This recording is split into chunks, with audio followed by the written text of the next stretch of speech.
al maestro Ismael para que conteste la pregunta. Fíjense que yo también no quiero quedarme fuera de opinar en torno a este tema que trajo a colación el maestro Próspero, en torno a la supresión de las juntas de conciliación y arbitraje. Y es cierto, el problema mayor de las juntas está en la actuación de sus integrantes, las representaciones obrera y patronal, que prácticamente no ejercen la función de representación. No están presentes en las audiencias, no discuten los proyectos de resolución. Prácticamente quien toma todas las decisiones es el secretario de acuerdos. El presidente firma lo que le pasan y que deba de firmar, como por ejemplo los laudos, en donde va con el voto en contra del representante obrero si el laudo es en contra del trabajador, o con el voto en contra del representante de los patrones si es en contra de la resolución del patrón. Cuando Próspero y yo participamos como representantes del personal académico en la Junta Federal de Conciliación y Arbitraje, estábamos presentes en las audiencias, discutíamos cada uno de los acuerdos que había e inclusive muchos de los laudos se expidieron con base en la discusión y en los acuerdos que teníamos con el representante del patrón y con el representante del Estado.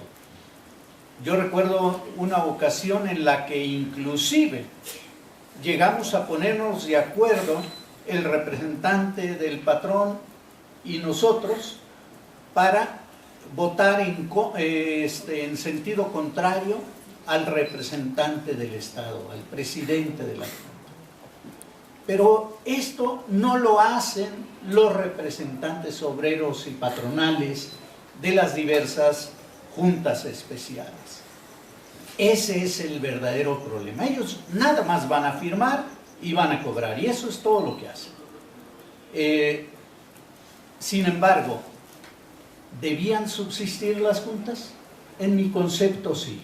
¿Por qué? Porque cuando se crean, cuando se conciben por el constituyente, se conciben precisamente como tribunales que van a resolver en función de la equidad, de la verdad sabida y la buena fe guardada.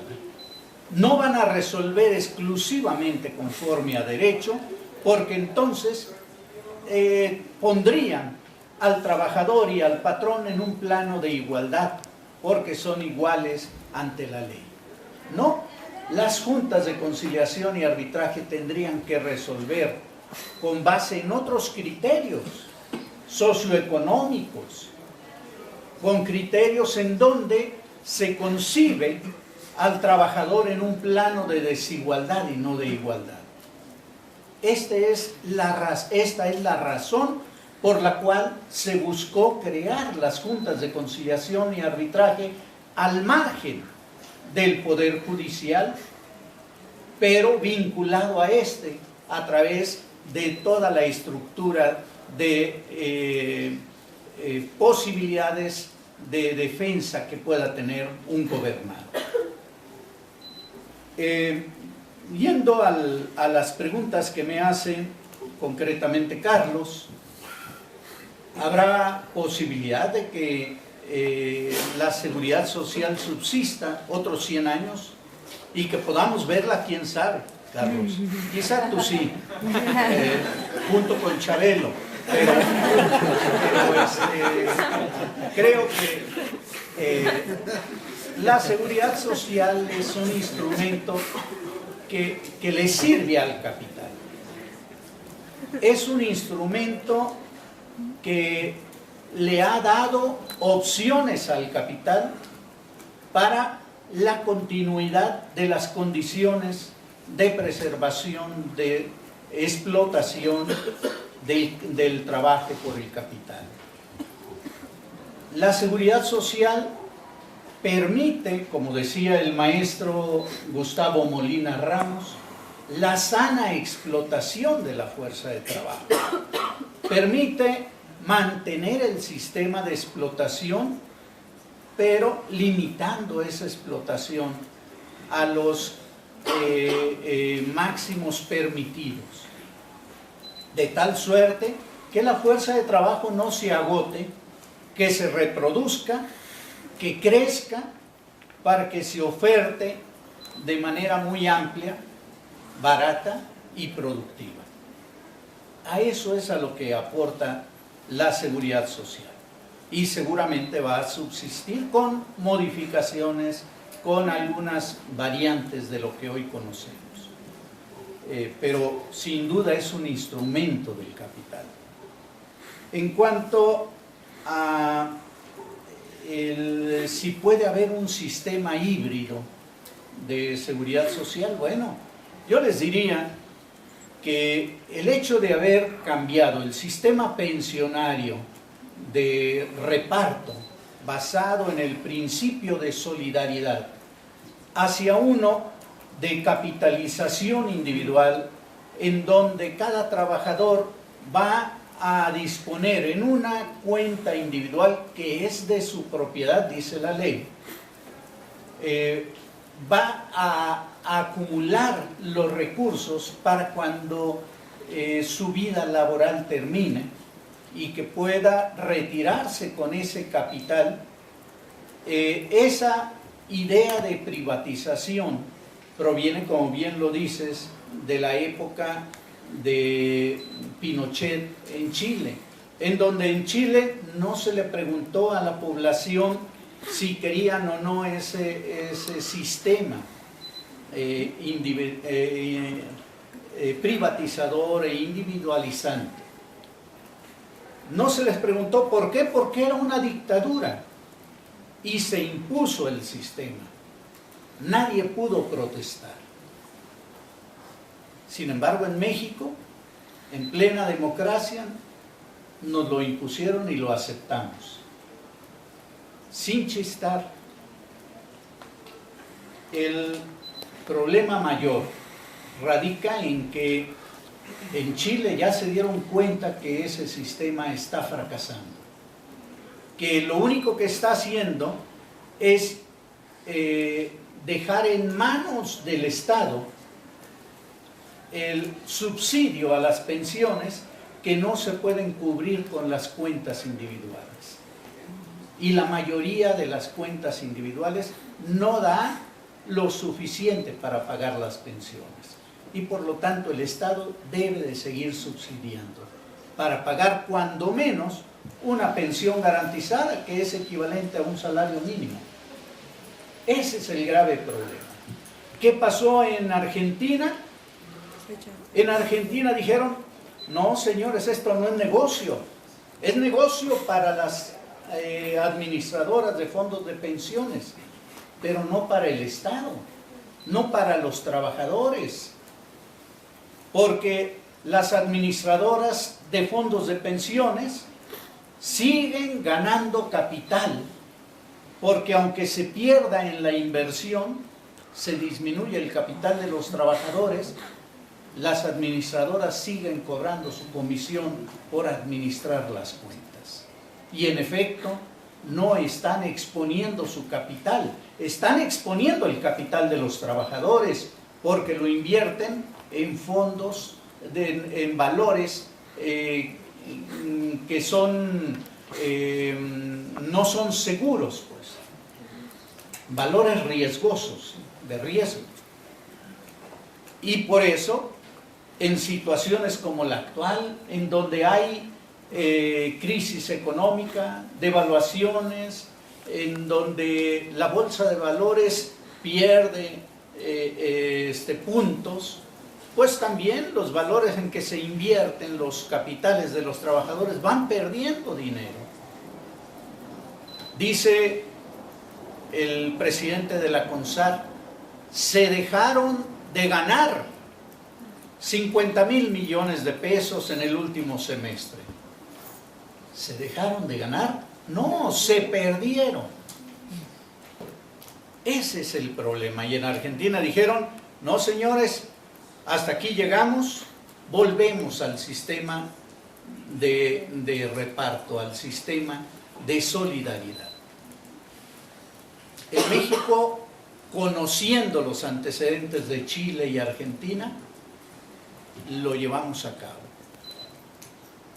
Y no solo eso, como tú señalas,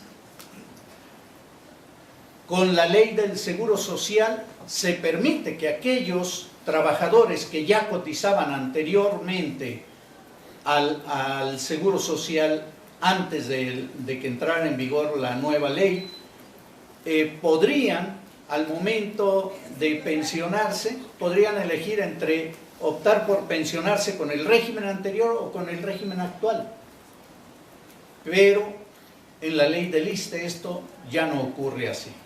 En la ley del ISSSTE simplemente dijeron, señores trabajadores que ya están cotizando, ustedes pueden optar por el bono pensionario que les ofrecemos o por el régimen del 10º transitorio.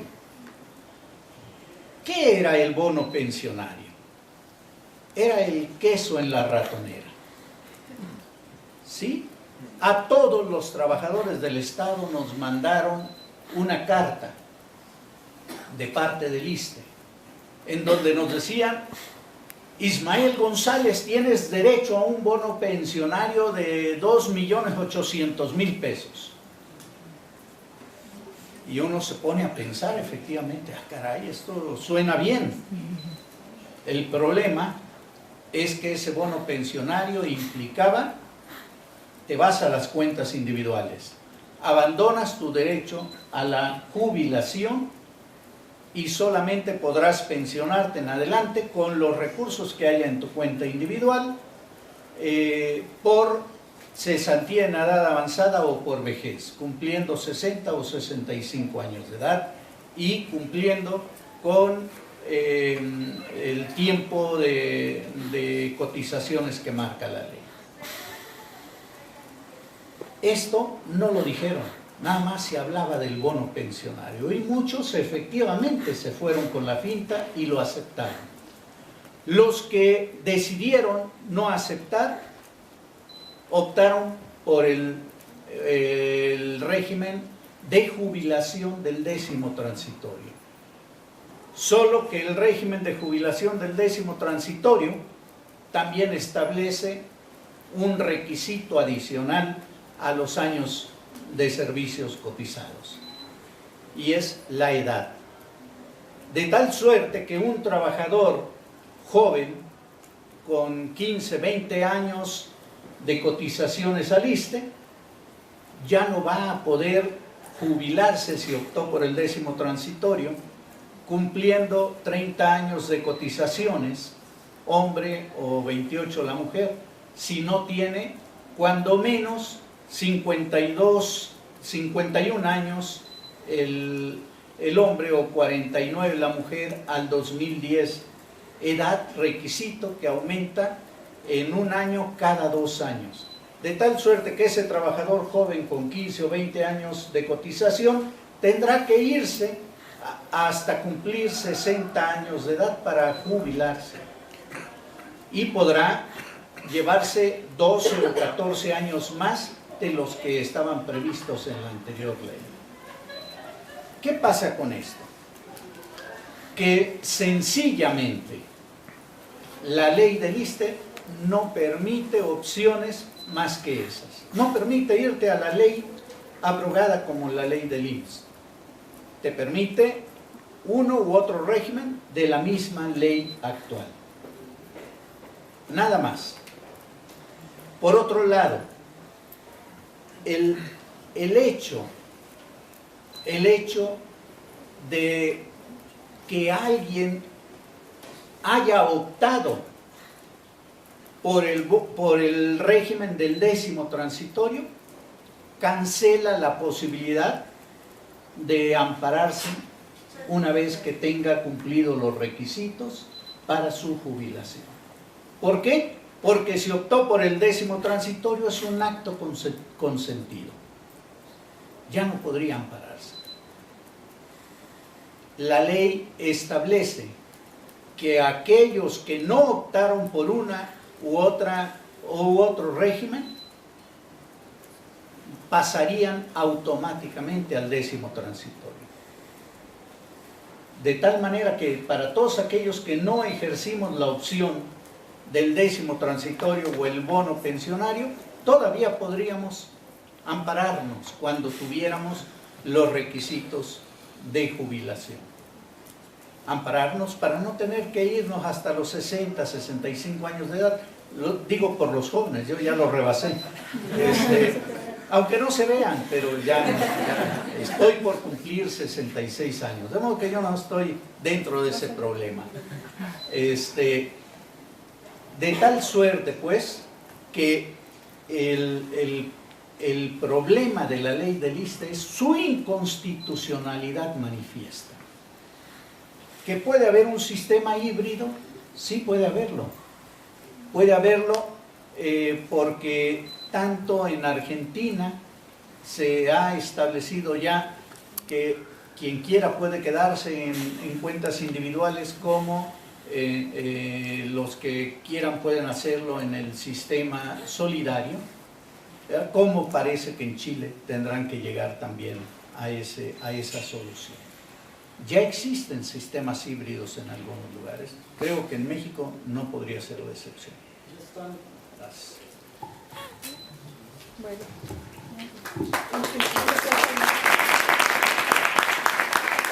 Solo para concluir, pues yo no podría dejar de decir que el problema de las juntas no está, su ineficacia pues no es en sí por el organismo, sino que el Estado tiene una responsabilidad importante en que no funcione como se esperaba que funcionara.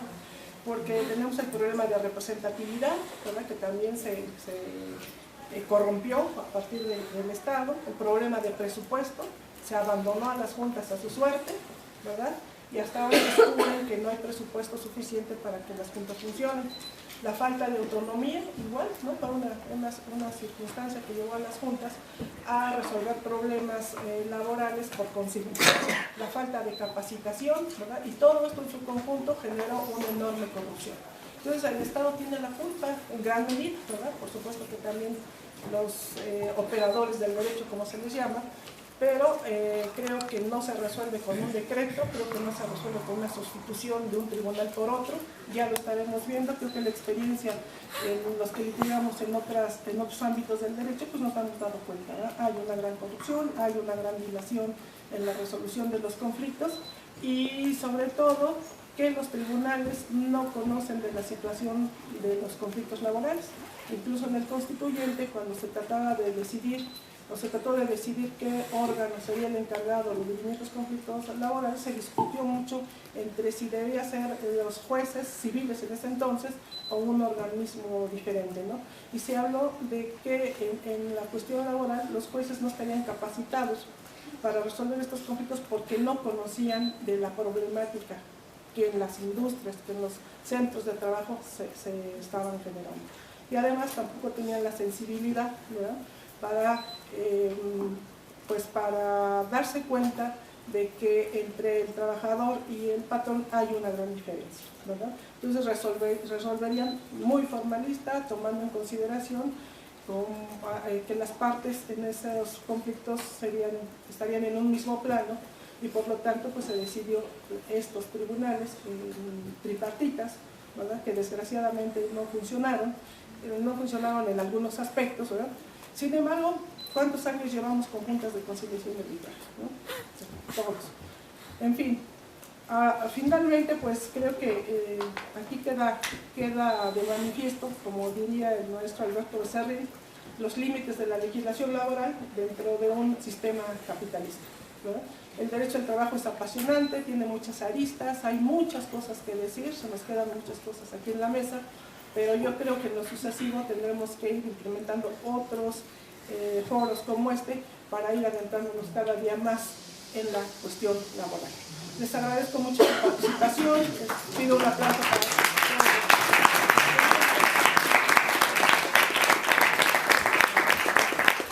cerrar este evento.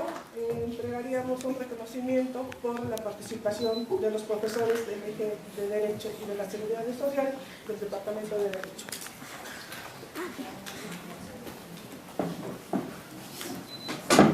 Entregamos el reconocimiento por su participación a la maestra Quetzicana Flores y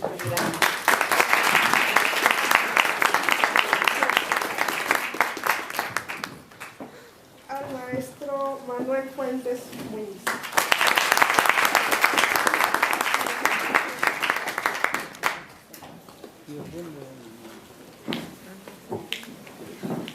Al maestro Ismael González.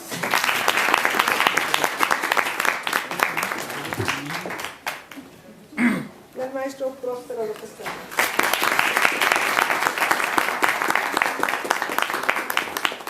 Les damos las gracias por su asistencia y esperamos contar con su presencia en los próximos eventos. Gracias.